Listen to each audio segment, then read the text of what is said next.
I want to tell you a story called The Irony of the Rat Race. It's possible that several of you have heard it before. If you've not heard it from me, how many of you have heard it from some other venue? Okay, few. How many of you have not heard it before? I like to see hands going up, so I like to rephrase the question. Even in my classes, I ask a question and nobody raises their hand. I say, how many of you don't know the answer to this question? Raise your hand. And then I'm just reassured in my optimism when I see people are still awake. That itself is a lot to ask for when you deliver 5-hour monologues. So in fact, often I'll be asking you to raise your hand and you will say, this is such a pain in the ass, I just don't want to do it. He can't make me do this. But folks, I want you to understand the deep pedagogic intent beyond that. This is a cleverly designed activity to prevent you from falling asleep during the session, to enable you to be present. So, I lost my trend of thought. Can somebody help me out? Oh yes, the story, the great story. Now when I start telling you the story, there'll be several of you in the audience who will say, I've heard the story before because somebody sent it to you on the internet. No folks, you ain't heard nothing until you hear the story in an Indian accent. That's when it penetrates into the very core of your being. So we have two stools here. One of them is going to be occupied by the Mexican fisherman and the other by an American business professor. So the American business professor, Param, goes to one of the nice beaches of Mexico and he sees a Mexican fisherman sitting on the beach selling some spicy Mexican fish.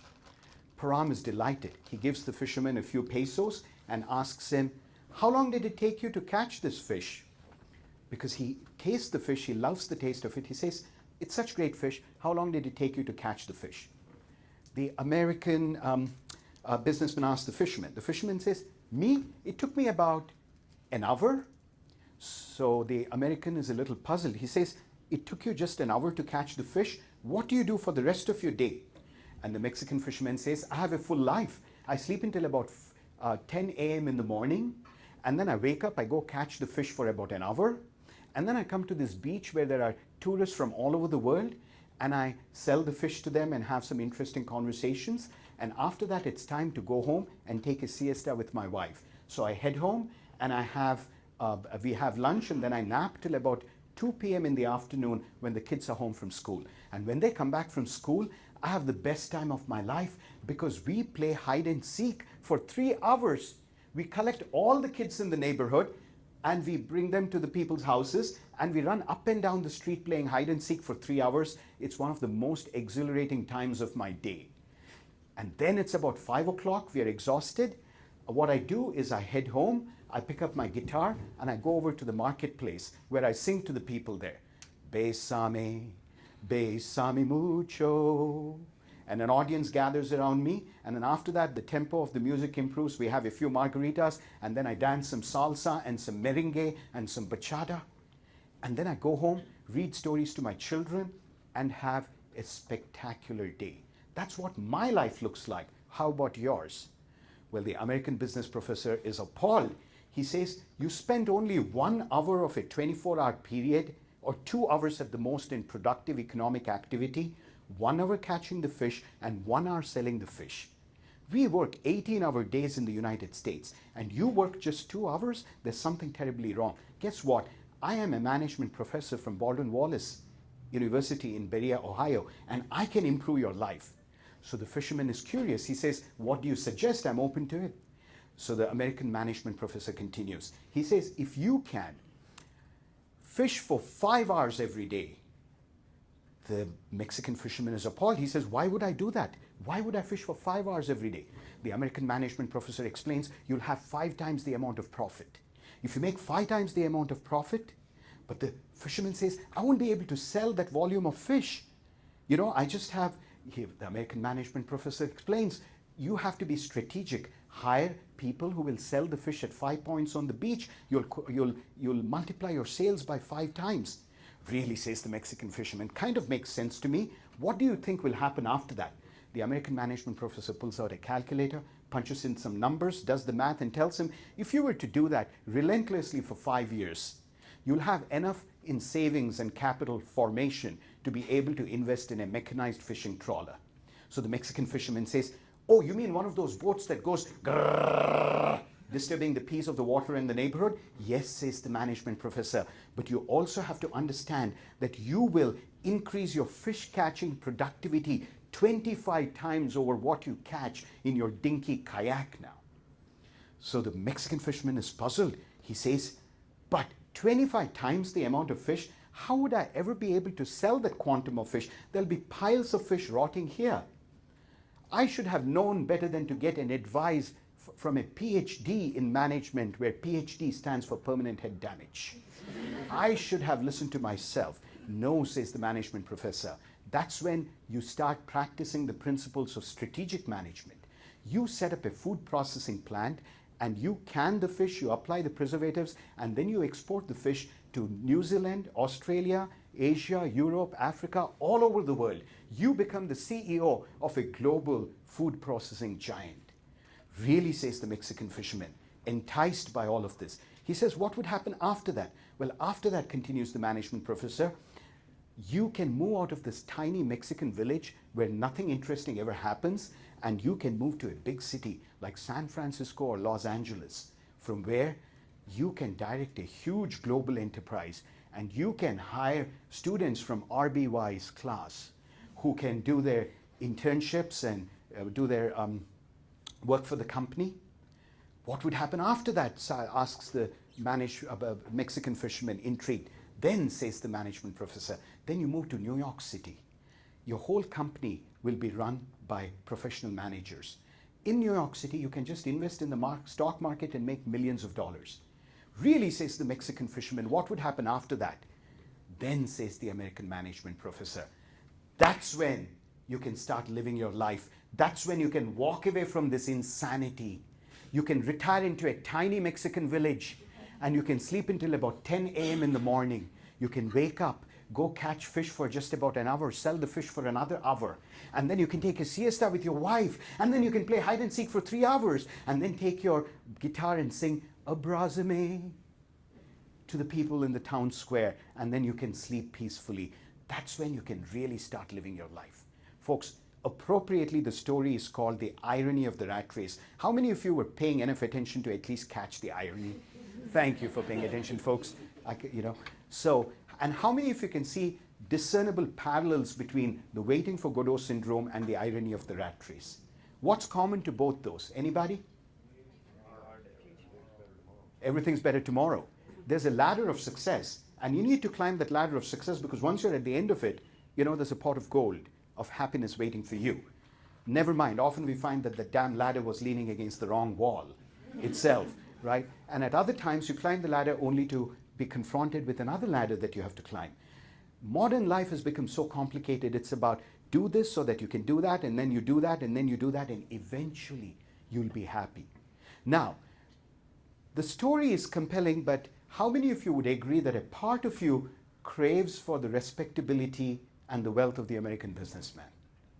How many of you recognize that another part of you actually craves for the freedom of the Mexican fisherman? And that, says Osho, is one of the challenges of modernity, because it's almost like we are trying to ride two horses at the same time.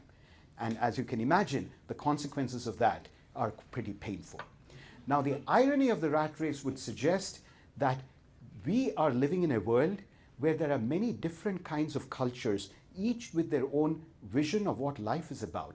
So, for example, there are doing-oriented cultures. In the doing-oriented cultures, the belief is that your life is about accomplishing things, doing something with your life. So from the time you're born, children are given the message, you should get good grades, you should excel, you should bring some trophies home, and you should do something really good. And your worth as an individual is determined by what you do. Now, when you tell a child their worth as an individual is dependent upon getting good grades and everything they do, you might be motivating them, but that's a double-edged sword. There's an unintended consequence of this kind of parental exhortation. And here's the unintended consequence. Imagine a 5-year-old standing next to me. Get good grades, son. The child hears, get good grades. But he also hears, who you are, just the way you are, is not good enough for me. My ability to love you is conditional upon you getting good grades. So in one way or the other, our sense of who we are and our sense of valuing ourselves gets intertwined with external affirmation. with achieving results outside. And Osho describes this process. He says, by the time you show up at Param's Wildlife Suck seminar, each of you has developed a fully honed internal condemner within you. How do I know that you have an internal condemner? I'll give you a piece of homework. Next weekend, since you don't have a seminar to show up at, sit by the fireplace or by a warm place in the metro parks. I don't know what the weather will be. Find a comfortable place and just be for an hour. No gadgets, no iPhones, just be for an hour. Just experiencing the trees, the breeze, the butterflies, whatever it is. How many of you know that within the first 10 minutes, there'll be a voice inside your head that will start condemning you, telling you that you're wasting your time and you better do something useful? That is the tragedy of modernity. Each one of us, says Osho, has an internal condemner that will be constantly criticizing us. Fulfillment comes from being, and it's almost like we have cut ourselves off from the supreme joy of what it means to be a human being. Remember, says Osho, we are human beings. We were never intended as human doings or human havings. But the focus of modernity is on doing and having. Now, there is another global issue here that I'll just briefly flag for you. I'm not interested to convert this lecture into a debate on globalization, and I recognize it's a very complex topic. But one of the challenges that we face is that the doing-oriented cultures like ours have many startling accomplishments to show in terms of technological and industrial productivity. But sometimes we're carried away by our own enthusiasm, and we export our brand of economics, our brand of banking, our industrial production systems to the so-called third world. But as Michael Rowbottom, a British author, points out, what do we have to offer? Do we go to a so-called third world country and say, if you can work as hard as we do in America, if you can produce as much as we do, you copy our stock market, our banking systems, and everything that we do, someday even you guys can look forward to a national debt of $23 trillion like us. So the doing-oriented paradigm has its own complexities. And I'm not here to knock the doing-oriented paradigm. I'm saying we need to celebrate the diversity of the world. And there are some cultures where the whole purpose of life is to just be. Be with nature or be with family. And I think this clash of cultural worldviews, or Weltanschauungs, if you will, between the doing and being oriented cultures is nicely captured by the Mexican fisherman story, the irony of the rat race. But let's bring this home, closer to home. What happens to most of us is that there's a nagging voice of the Mexican fisherman within us telling us to relax and enjoy life, right? How many of you know you have that? But what we tend to do is we drown out those voice. We turn on our vacuum cleaners. We gag this Mexican fisherman within us. We seal up his mouth, throw him into the attic, and say, you shut up and just stay there. And we turn on our vacuum cleaners and go about our busy days, grrr, while the fisherman is screaming and shouting, let me out, I need to be able to just be. And our lives go on in this way. Now, how many of you would agree that this part of the presentation has been an invitation to a tremendous amount of pessimism? This is the first part which tells you why exactly life sucks. We could possibly end the seminar right here, but we want to see if there is any potential for redemption. Is there a life beyond this, beyond a highly predictable sense of living in a stultifying routine in anticipation of something happening tomorrow? Being efficient all the time. Now, efficiency itself is a double-edged sword. Folks, how many of you would agree in the last 3 months you've probably told yourself or somebody has told you to be more efficient than you are? Raise your hand if you agree, right? We are all pursuing efficiency. Now, I went to a presentation made by a Supreme Court attorney in Washington, D.C., who had a very interesting piece of wisdom. Sometimes wisdom can even come from an attorney. For all the attorneys in the room, So he said, critically examine the concept of efficiency. What is efficiency? Efficiency is the ratio of inputs to outcomes. So if I put in as little as I can and I extract a lot, I'm being more efficient than somebody else. So he says, but try to examine how this could be deleterious to human well-being. For example, look at areas of your life where you deeply care, where love is present. Would you walk into the bedroom of your 6-month-old baby wondering, how can I put the least amount into this kid and get the most out of her? Would you look at your husbands and wives saying, how can I put the least amount into this guy and extract the most out of him? I did catch you. Were you looking? Yes, hopefully you were. Yeah. Right? That's the efficiency mindset.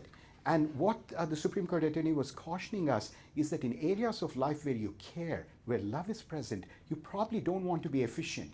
But this efficiency syndrome has generalized outside the domain of its origin into all areas of life. How many of you can relate to the fact that there are times when you're talking to your children and your significant others and you're being very efficient in your communication?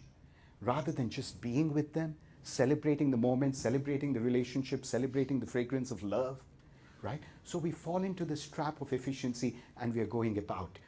And we tell ourselves to be more and more efficient, with the result that our organizations of today are modeled after the machine. Garrett Morgan has written a spectacularly interesting book called Images of Organization. He says the guiding metaphor of modernity is a machine. Every organization is trying to make itself a better, more well-oiled, smoother machine.